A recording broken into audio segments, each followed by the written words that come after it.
alarmed but for a reason her mother could never know about. As was I. Bella was thinking about the destruction we left behind and what the police would blame it on. Someone broke into that dance studio around the corner from the house and burned it to the ground. There's nothing left at all. We'd made sure of that. And they left a stolen car right out front. Oops. Bella didn't know about that part. I hoped it didn't upset her too much. Do you remember when you used to dance there, honey? I remember.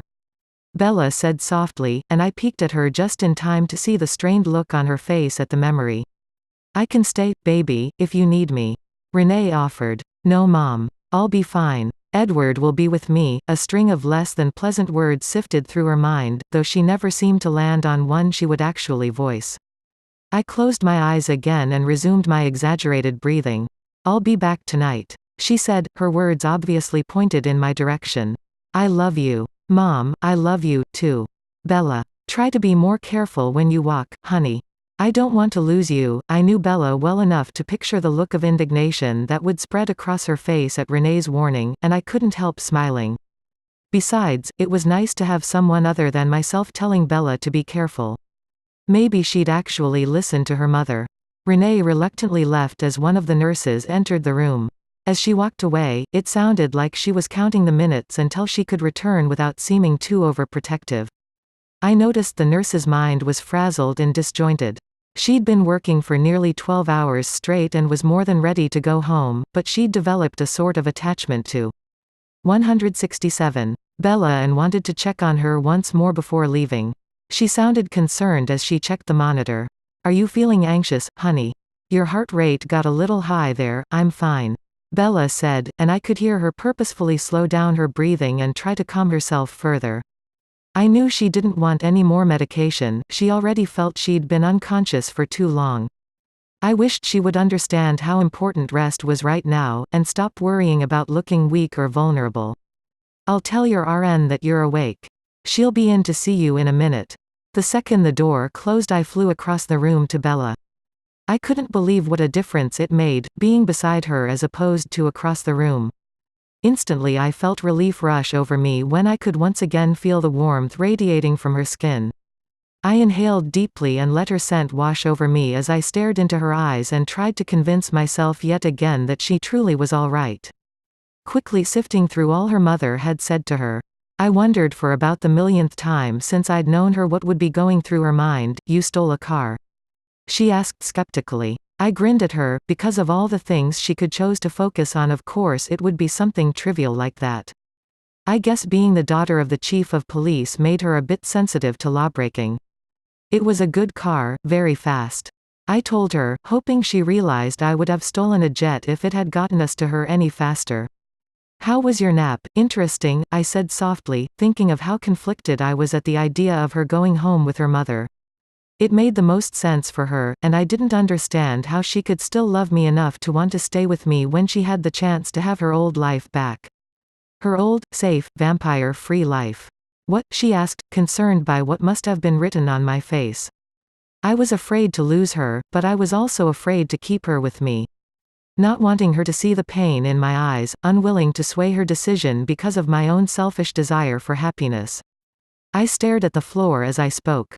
I'm surprised. I thought Florida. And your mother, well, I thought that's what you would want, but you'd be stuck inside all day in Florida. You'd only be able to come out at night. Just like a real vampire. A smile tugged at my lips. She still didn't think of me as a real vampire. I guess I can blame a lifetime of ridiculous folklore for that, although in truth I'd like to believe that the real reason was that my loving her had resurfaced enough of my humanity that perhaps I wasn't quite the monster I believed myself to be. I felt a thrill rush through me at knowing she would still want to be with me, even if she did indeed move back to Florida with her mother. Of course I'd never allow that to happen. It wouldn't be fair to her, trying to keep her in my world while everything else was pulling her back toward her own. The world she belonged it. I would stay in Forks. Bella, I said slowly. The words I wasn't sure she would accept, tearing me apart. Or somewhere like it. Someplace where I couldn't hurt you anymore. She watched me as if I were speaking a foreign language. Maybe I hadn't said it out loud, maybe I'd thought the words but couldn't bring myself to say them. Then I heard her heart start beating faster and her breathing turn erratic. A look of agony took over her beautiful face, one far worse. 168 than I'd seen even when she was being attacked by James. She still hadn't spoken a word, but I felt as if I could hear her screaming. Just as I was about to speak and try to fix what I'd destroyed, a nurse walked in and looked nervously at Bella's expression. "Time for more pain meds, sweetheart." "No, no," she said firmly, still staring directly into my eyes. "I don't need anything, no need to be brave, honey. It's better if you don't get too stressed out, you need to rest." Bella shook her head, determined as ever until the nurse sighed. "Okay, stubborn girl. Can spend time with her boyfriend when she gets better. Hit the call button when you're ready." She glared at me, then at the heart monitor which still hadn't returned to normal and left the room. Bella hadn't taken her tear-filled eyes off of me for 1 second, and I was no longer able to contain the need to touch her, comfort her. Here I'd sworn to never let anything hurt her again, and already I was the cause of her pain once more. So much for not being a monster. "Shish. Bella, calm down," I begged, wishing her heart would stop jumping. It was making me nervous. "Don't leave me," she pleaded, her voice shaking and miserable. "I won't," I assured her, reminding myself of Alice's warning. I had listened to her very clearly tell her mother she didn't want to leave Forks, and yet I was trying to make the decision for her. "Now relax before I call the nurse back to sedate you." I watched her intently, waiting for her to calm herself like she'd gotten so good at doing for everyone else, but her heart continued to race. I wished she would believe me when I said I'd stay. I hadn't even been sure I could let her go when I thought it was what she would want, and now with her in tears at the idea of us being separated, I knew without a doubt I wouldn't have the strength to leave. "Bella," I said soothingly as I ran my fingers across her cheeks. "I'm not going anywhere. I'll be right here as long as you need me. Do you swear you won't leave me?" she asked, her voice still trembling. I cradled her face in my hands gently and leaned into her until I could feel her breath against my face. It was beyond my comprehension that she could still want me, but I would continue to accept her love as the greatest gift I'd ever received for as long as she chose to give it to me. "I swear," I said sincerely, encompassing every oath I'd ever made to her in those 2 words. "I swear to stay beside her, to protect her, to love her, to be worthy of her. I swear to be hers, completely." As I stared at her, her breathing finally returned to normal and I could feel the tension in her body ease. We both breathed a sigh of relief, feeling the worst was behind us. "Better?" I asked. "Yes," she said warily, though I didn't entirely believe her. She was always trying to seem so brave. I shook my head, still baffled by how strongly she felt about me. "Silly, absurd overreaction. I'm not worth getting so worked up over," I muttered under my breath, too soft for her to hear. 169, "Why did you say that?" she asked after a few quiet moments. Her voice was mostly back to normal, though I could still detect a hint of panic. "Are you tired of having to save me all the time? Do you want me to go away?" And I thought she was absurd before. "No, I don't want to be without you." "Bella, of course not. Be rational," I said, wondering why I still needed to explain it to her. Didn't she know by now that she's everything to me? And I have no problem with saving you, either, if it weren't for the fact that I was the one putting you in danger. That I'm the reason that you're here. I added miserably. "Yes, you are the reason," she said with a frown. It was completely true, but it still hurt to hear. "The reason I'm here alive," she added, stunning me again. "Barely," I whispered, hardly comprehending that through it all, she was still convinced I was the hero. Did it really count that I saved her life if I was the reason she'd almost died? Covered in gauze and plaster and hardly able to move, I added, once again taking in her battered appearance and wishing I could make all her pain go away. "I wasn't referring to my most recent near-death experience," she said, sounding strangely irritated with me. "I was thinking of the others. You can take your pick. If it weren't for you, I would be rotting away in the Forks cemetery." I cringed at the callous way she could speak of the times she'd nearly died, as if her death were an inevitability that I was merely delaying. That thought made another terrible realization cross my mind. If I hadn't been strong enough to save her, if I'd succumbed to my thirst the way I'd feared, then my saving her all those other times would have proven to be the cruelest of ironies. Save her from a van where her death would have been quick and painless only to let her be attacked by a sadistic vampire. Rescue her from a group of strangers only to have her sucked dry by the one who loved her the most. That's not the worst part, though. I explained, horrified by the notion that the death I almost brought her would have been 100 times worse than what I'd saved her from. Not seeing you there on the floor. Crumpled and broken. Not thinking I was too late. Not even hearing you scream in pain. All those unbearable memories that I'll carry with me for the rest of eternity. No, the very worst was feeling. Knowing that I couldn't stop. Believing that I was going to kill you myself, but you didn't, she said without missing a beat. I could have. So easily. Without my permission, waves of memories that held the sweet taste of Bella's blood flooded my mind and made fire rage through my throat. Now that I'd tasted her, knew beyond any doubt that she was every bit as divine as I'd imagined her to be, would it be harder to resist than before? Would I lose control and put her in danger again as we grew closer? Promise me, she suddenly said, her voice quiet but fierce. As if she could read my thoughts. What? I asked, though of course I knew what she would ask of me. You know what? She answered angrily. I don't seem to be strong enough to stay away from you. I said, frustrated at my own weak selfishness. So I suppose that you'll get your way, whether it kills you or not. I hated saying the words aloud, but in order for me to stay with anything resembling a clean conscience, I needed her to understand the magnitude of her decision. 170, good, she said. Though I could tell she was still incredibly upset. My nearly killing her she could easily forgive, but forgiving any talk of my leaving was apparently a bit more difficult. Still frustrated, she said, you told me how you stopped. Now I want to know why. Why? I asked, certain she wasn't asking why I hadn't let her die. There was only one other option and I didn't want to believe she was asking me that question. It was a discussion I didn't think either of us were in any state to have. Why you did it. Why didn't you just let the venom spread? By now I would be just like you. I felt a low growl build up in my chest. Alice. I should have known that she'd be unable to resist answering any and all of Bella's questions. And of course Bella would have taken full advantage of her time alone with the one vampire who would tell her whatever she wanted to know. All the things I didn't want her to know. I'll be the first to admit that I have no experience with relationships. Bella continued, ignoring the fury that must have been clear on my face. But it just seems logical, a man and woman have to be somewhat equal. As in, one of them can't always be swooping in and saving the other one. They have to save each other equally. She spoke with such conviction.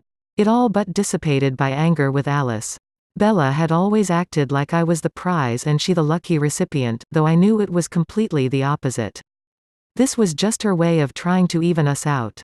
All I needed to do was make her see that I was truly the lucky one, and that having her love was more than I ever could have asked for. You have saved me, I whispered, recalling how pointless and lonely my existence had been before her. I can't always be Lois Lane.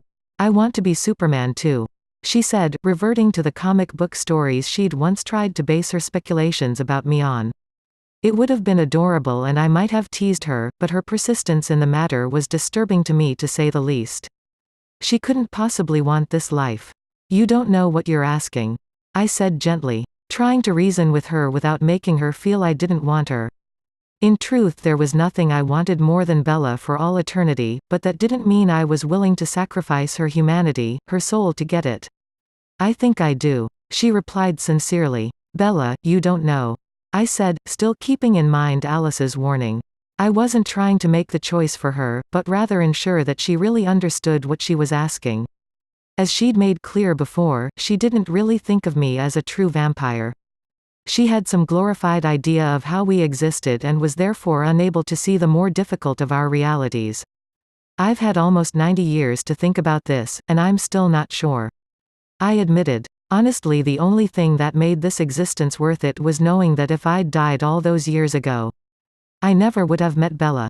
Bella didn't have to give up anything to have me. I was hers, for as long as she lived. Do you wish Carlyle hadn't saved you? No. I don't wish that, I said, debating whether or not to tell her the reason why I couldn't make myself be sorry. Knowing Bella, it would probably only serve to fuel her point, that vampire life was the obvious answer where love was concerned. But my life was over. I wasn't giving anything up. I continued, deciding to keep the rest to myself.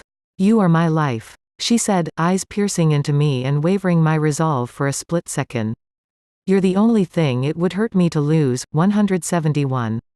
I can't do it. Bella. I won't do that to you, I said firmly, making the promise to myself as much as I was to her. Why not? She asked, sounding irritated again. Don't tell me it's too hard. After today, or I guess it was a few days ago. Anyway, after that, it should be nothing. My eyes tightened and I studied her intently. She really thought this was about me, about my not being able to change her. Oddly enough, she was right that saving her had proved to me that I would be able to handle the actual act. But it wasn't about that. It was about her life, and she needed to understand just how precious that was to me. And the pain? I asked, grasping at anything that might deter her from what she so foolishly wanted. She'd had vampire venom inside her, burning her furiously. I'd heard her agonized screams. Surely she wouldn't willingly invite that kind of pain again. The brief but tortured expression that quickly crossed her face showed me that she remembered it all too clearly, yet her voice was calm when she spoke again. That's my problem. I can handle it. It's possible to take bravery to the point where it becomes insanity, I said, wishing she could just admit how terrifying the idea of the agony of transformation would be. Maybe she thought she'd already endured the worst, that she'd lived through the pain once so she could do it again. Though it had felt like a lifetime, watching her writhing in pain, in truth it had only lasted a matter of minutes. If she knew she would have to burn for days, it's not an issue, she said firmly, interrupting what was going to be my next argument. 3 days. Big deal, of course, I thought angrily. Why wouldn't Alice have told her that detail too? There were definitely going to be words with my dear sister when all this was through. Charlie, I asked, digging through the last of my arsenal for anything that would deter her. Renee, I watched her closely and listened to every change in her body. She was reacting to my words. There was no doubt of that. She wasn't ready to give up her family, they were far too important to her. I smiled victoriously and hoped that I had finally brought the conversation to a close. Look, that's not an issue either, she said after several minutes. The smile didn't leave my face, because I knew even she didn't believe what she was saying. Renee has always made the choices that work for her. She'd want me to do the same. And Charlie's resilient. He's used to being on his own. I can't take care of them forever. I have my own life to live. Exactly. And I won't end it for you, I said, exasperated that she was unwilling to let it go. If you're waiting for me to be on my deathbed, I've got news for you. I was just there. You're going to recover, I reminded her. She took a deep breath, as if preparing herself for what she wanted to say next. No, I'm not, she said, and I couldn't understand what she meant. Her injuries were severe, but the doctors had assured all of us she'd make a full recovery. Was all this talk of changing her stemming from a fear that she was going to die after all? Of course you are. You may have a scar or two, you're wrong. I'm going to die, she said, anxiety coloring her tone. Though logically I knew she was going to be fine. Carlisle and Alice both having made their own assurances to me. I couldn't stand to hear her talk like that. She was going to be perfect again, she had to be. 172, really? Bella. You'll be out of here in a few days. 2 weeks at most. She looked angry again, like she refused to believe what I was telling her. I may not die now. But I'm going to die someday. Every minute of the day. I get closer. And I'm going to get old. Slowly her words hit me, and while I felt relieved that she wasn't trying to insist her injuries were fatal, I sensed a new debate beginning, one I wasn't sure how to combat. I closed my eyes, desperately trying to remember a time in my human life when I'd feared old age. I tried to put myself in her place, but I couldn't comprehend it. It wasn't something most humans started thinking about at 17. Though obviously most humans weren't in love with someone who would stay 17 forever. That's how it's supposed to happen. How it should happen. How it would have happened if I didn't exist and I shouldn't exist. I said, suddenly having the exact opposite existential anxiety that she was having. I'm not sure what reaction I was expecting, but my eyes flew open when Bella snorted. That's stupid, she said bluntly. That's like going to someone who's just won the lottery, taking their money, and saying, look, let's just go back to how things should be. It's better that way, and I'm not buying it, I'm hardly a lottery prize. I said coldly, feeling somewhat patronized and more than a little irked that she still held me in such high regard. That's right. You're much better, she said sweetly. I rolled my eyes and decided that at least for the time being, while I would never understand it, I would need to accept it. Bella may be absurd and unreasonable, but she was my absurd, unreasonable Bella, and I was tired of arguing with her. Bella, we're not having this discussion anymore. I refuse to damn you to an eternity of night, and that's the end of it. If you think that's the end, then you don't know me very well. Then she got the most mischievous look in her eye, and added, You're not the only vampire I know, Alice wouldn't dare. I snapped angrily. Bella's breath caught for a moment and I forced my expression to soften. I hadn't meant to frighten her, but without knowing it, Bella had made me consider one possibility I'd never thought of. Alice was thoroughly convinced of Bella's future as a member of our family, not to mention how adamant she was that I not try to make decisions for Bella. Should I be worried that Alice would change Bella if I continued to refuse? Alice already saw it, didn't she? That's why the things she says upset you. She knows I'm going to be like you. Someday, Bella said quietly, and I knew there was no going back. She already knew everything else I hadn't wanted her to know. She might as well know what Alice had seen. She's wrong, I insisted. She also saw you dead, but that didn't happen, either. You'll never catch me betting against Alice, she said, using my own words from so long ago against me. We watched each other for an endless stretch of time, both trying to read each other's minds, though I was sure I was infinitely more frustrated than she was. I was trying to figure out why and how she could possibly want to be like me when Bella and her beautiful humanity were the only thing that made my existence bearable. I was also now trying to figure out how worried I should be that Bella would go to Alice if I continued to deny her what she seemed to want. It would have to be a quick decision on Alice's part, no premeditation at all, or I would be sure to. 173, here. It wasn't the type of thing she could likely hide from me.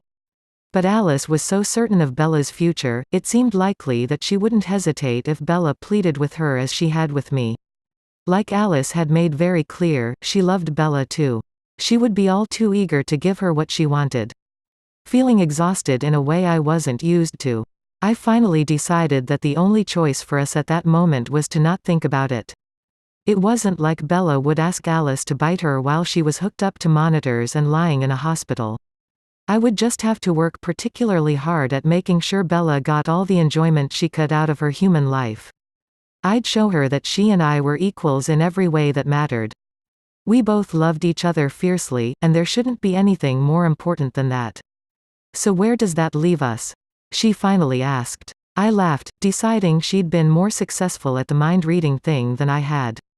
I believe it's called an impasse, I said slowly. Ouch, she said with a sigh.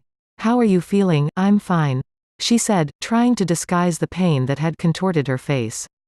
She'd been awake too long and had gone without painkillers longer than was necessary. There was nothing more we needed to say at that moment, and no reason she shouldn't be resting. I don't believe you, I said softly. I'm not going back to sleep, you need rest. All this arguing isn't good for you, so give in, she said. She was trying to keep her voice teasing, but there was far too much sincerity in her words. I suddenly felt guilty for not having ended the conversation long ago. I knew we weren't going to come to an agreement, and it had been very selfish of me to keep her awake attempting to. Nice try, I said as I leaned across to press the button that would call the nurse back. No, she protested as a voice came over the speaker. I think we're ready for more pain medication, I said as Bella stared at me angrily. I'll send the nurse, I won't take it, Bella said, growing more and more stubborn by the second. I eyed the tubes that were attached to her. I don't think they're going to ask you to swallow anything. Her heart started racing again and I wondered what she was so scared of. She wouldn't feel anything and then she'd be able to sleep again. Bella, you're in pain. You need to relax so you can heal. Why are you being so difficult? They're not going to put any more needles in you now, I'm not afraid of the needles, she said, looking somewhat embarrassed. I'm afraid to close my eyes. 174. I smiled as I realized what she was saying, baffled but flattered that all her protest to sleeping had been because she thought I'd be gone when she woke up. I reached out to hold her face gently in my hands again. I told you I'm not going anywhere. Don't be afraid. I told her, happy to once again be taking on the role of her protector. As long as it makes you happy. I'll be here, you're talking about forever, you know. She said with a smile that warmed my cold, still heart. Oh, you'll get over it, it's just a crush. I teased. I was shocked when Renee swallowed that one. She said, shaking her head. I know you know better, that's the beautiful thing about being human. I said, feeling a twinge of sadness at the truth of what I was about to say. Things change, don't hold your breath. She said, glaring at me slightly. I laughed, unwilling to admit how relieved her words made me. It seemed the rest of my existence was to be like this, the constant internal battle between wanting Bella to love me, and wishing she would grow tired of me so she could have the life she deserved. Just then the nurse walked in and muttered, "Excuse me," as she brushed past me. I went to the other side of the room to give her space. Bella watching me closely the whole time. It was as if she thought I was simply going to vanish into thin air. I hoped she realized I wasn't planning on leaving the room for 1 second. Here you go, honey. The nurse said sweetly. You'll feel better now, thanks, she said blandly, fighting it though I could instantly see her eyelids grow heavy. That ought to do it. The nurse said, and turned to leave the room. In the second it took me to cross the room. Bella's eyes were closed. I reached out to touch her face lightly, tracing my fingers along her cheekbones and down to her chin. Stay, she mumbled, her voice barely a whisper. I will. Like I said, as long as it makes you happy. As long as it's what's best for you, s not the same thing. She said almost incoherently. Don't worry about that now. Bella, I said with a small chuckle. You can argue with me when you wake up, K, she said, a half smile bringing up her soft lips. It was irresistible. I lowered my lips to her ear and whispered. I love you, me, too, I know. I laughed, as her head drowsily turned toward mine. Barely conscious and eyes closed. I could still tell she was searching for my lips. Excitement surged inside me as I gently pressed them to her own, sighing at the soft, warm caress I was met with. Thanks, she mumbled when I finally pulled away. I felt the weight of her exhaustion taking over. Anytime, I promised her. Edward, she breathed. I'm betting on Alice, 175. I sighed. Anyone would be a fool not to. I thought, utterly defeated. Epilogue EPOV. During the weeks following Bella's near-death experience, things returned to normal much more quickly than I would have anticipated. She was only in the hospital for about a week after waking up, and during that time I had all of 3 conversations with Renee, none of which lasted more than 5 minutes. Carlyle assured me it was just her protective nature as a mother and that I should simply be happy she was allowing me to stay in Bella's room. Alice promised me she could see Renee and I getting along in the future, and that the next time we met she would genuinely try to get to know me. 176. The day Bella was discharged, her mother took her out for lunch before our flight left. It was the first time I'd left her side in almost 2 weeks and it was nearly unbearable. Alice convinced me it would help get Renee on my good side if I allowed them that time alone, and reluctantly I agreed. However, it didn't stop me from hovering outside the restaurant and listening in. For the most part, they avoided the subject of what Renee referred to as that first big crush. They managed to make it all the way to dessert before my name officially came up. Bella, just promise me you'll be careful, okay? Renee asked, her voice catching slightly. I promise. Mom. I'll wear my seatbelt and watch where I walk and all that. And avoid stairs, if possible. She added, her tone teasing. Well, that's good, honey, but that's not exactly what I meant. I heard Bella sigh deeply and could almost see her rolling her eyes. Yes. I'll be careful. I hope you understand that Edward really cares about me though, and he looks after me. I mean, when I'm not stupidly running away from him and gracefully falling through windows. She laughed. Bella had really embraced the details of her accident story, and frequently made jokes about her clumsiness. Maybe it didn't bother like it normally would because at least this time she knew it wasn't actually true. Just try to remember that you're young, and you have a lot of life left to live. Renee and I might not see eye to eye on everything.